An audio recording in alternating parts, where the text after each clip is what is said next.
12 দিনের এক যুদ্ধে বিশ্বকে কাঁপিয়ে দিয়ে জয় পেয়েছে আয়াতুল্লাহ খামেনির দেশ ইরান। ইসরায়েলকে বাঁচাতে যুক্তরাষ্ট্র সরাসরি এসে লড়াইয়ে যোগ দিলেও এই দুই পরাশক্তির বিরুদ্ধে একা লড়াই করেছে ইরান।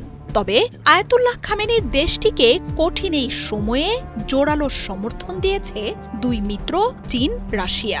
সরাসরি যোগ না দিলেও সামরিক সরঞ্জাম পাঠিয়ে আর কূটনৈতিক সমর্থনে সোচ্চার ছিলেন শি জিনপিং ও ভ্লাদিমির পুতিন।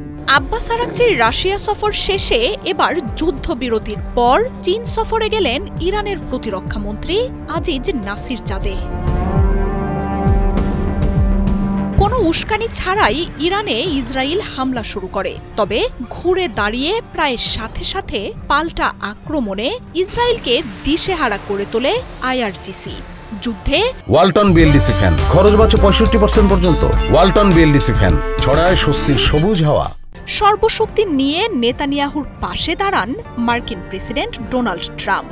অন্য পশ্চিমা দেশগুলোও যুক্তরাষ্ট্রকে সমর্থন দিতে শুরু করে। এমন পরিস্থিতিতে যুক্তরাষ্ট্রের এই শক্তির বিরুদ্ধে রুখে দাঁড়ায় চীন, রাশিয়া। ইরানে ইসরায়েলের হামলার তীব্র নিন্দা জানায় ভ্লাদিমির পুতিন ও শি জিনপিং এর দেশ দুটি। এমনকি জাতিসংঘের মতো মঞ্চেও ইসরায়েলকে তুলোধুনো করে এই দুই দেশ। ইরানের বিরুদ্ধে আক্রমণ অবৈধ, নৈতিকতা বিরোধী জানিয়ে নিজেদের আত্মরক্ষার এই লড়াইয়ে আয়াতুল্লাহ খামেনির বাহিনীকে সমর্থন দেন পুতিন, জিনপিং। ইরানের শান্তিপূর্ণ কর্মসূচিতেও দেন সমর্থন। যুদ্ধে রাশিয়া কেন ইরানকে অস্ত্র পাঠাচ্ছে না এমন প্রশ্নও উঠতে শুরু করলে পুতিন স্পষ্ট জানান, এখনও কোনো সহায়তা চায়নি ইরান।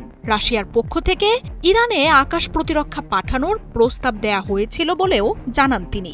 আর ইরান চাইলে যে রাশিয়া পূর্ণ সমর্থন দিতে পারে সেই আভাসও দেন পুতিন।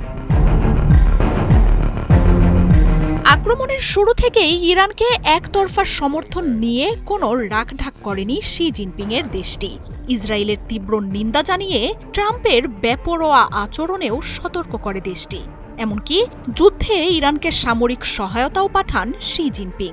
আনুষ্ঠানিক কোনো তথ্য না দিলেও যুদ্ধের সময়টাতে গোপনে চীনের বহু সামরিক পরিবহনকারী বিমান ইরানে অবতরণের তথ্য উঠে এসেছে। এমনকি আয়াতুল্লাহ খামেনিকে হত্যার ষড়যন্ত্রের বিরুদ্ধেও তীব্র প্রতিক্রিয়া জানায় মিত্র এই দুই দেশ।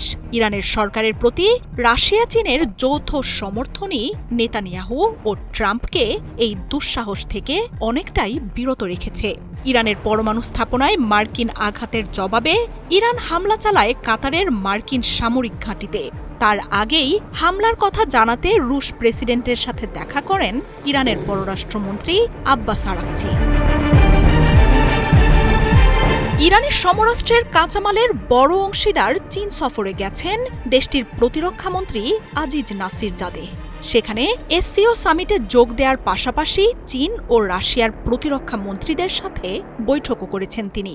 যুদ্ধবিরতি চলছে ইরান ইসরায়েলের, তবে আবারও যে কোনো দিন দুই দেশই জড়াতে পারে সংঘাতে।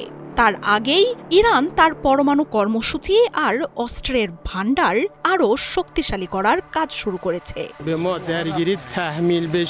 মার্জিয়া উপমা, ৭১।